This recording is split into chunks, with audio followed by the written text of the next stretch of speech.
Ayan na po ang pancit canton with malunggay, moringa powder. So, hindi lang masyado pansin kasi dumikit na sa Noodles. sa noodles. Saka syempre yung mga nilagay natin.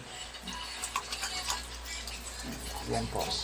Moringa with pancit canton.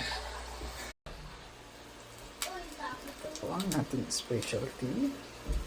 Yung moringa powder. Yeah.